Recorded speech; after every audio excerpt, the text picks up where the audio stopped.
Sculpture number 15, Cathedral. This is a sculpture called Cathedral.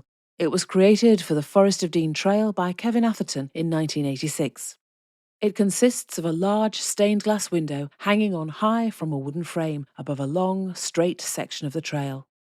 The path here is like an avenue lined by towering pine trees that create the sense of a cathedral's aisle and the experience of awe that such impressive architecture evokes. But instead of religious imagery, the stained glass window depicts a forest scene in brilliantly coloured glass, the colours glowing and changing from moment to moment as the sun moves overhead. Tall wooden posts on either side of the path support a horizontal beam from which the work hangs. The window itself is 4.5 metres tall and 3 metres wide. It is east-facing and made up of 9 rectangular panels of glass. The work is rectangular, but the forest image is enclosed within an arched window shape. The imagery in the window is collated from drawings and photographs which the artist captured in the forest. The vivid colour of the stained glass echoes the landscape around it: earthy brown, fresh, sappy green and dark emerald, sunny yellow and sky blue. The lower section of the window depicts the forest floor bathed in dappled light. Here there is a rich jumble of leafy green vegetation and curling ferns, tree stumps and logs.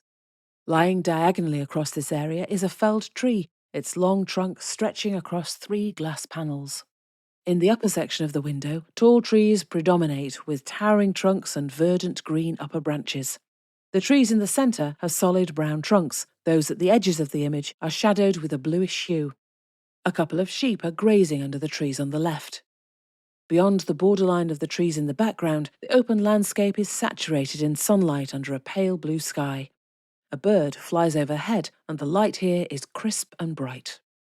In the words of Kevin Atherton, amongst the common features shared between forest and cathedral is the way that they are affected by natural light. The tracery of branches and the stark silhouettes of trees lend themselves very well to the properties of leadline, and similarly, the pooling of light on the forest floor transfers naturally to the pure colour of the cut glass shapes.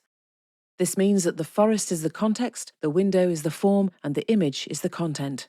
It is the interrelationship between these three that makes the sculpture.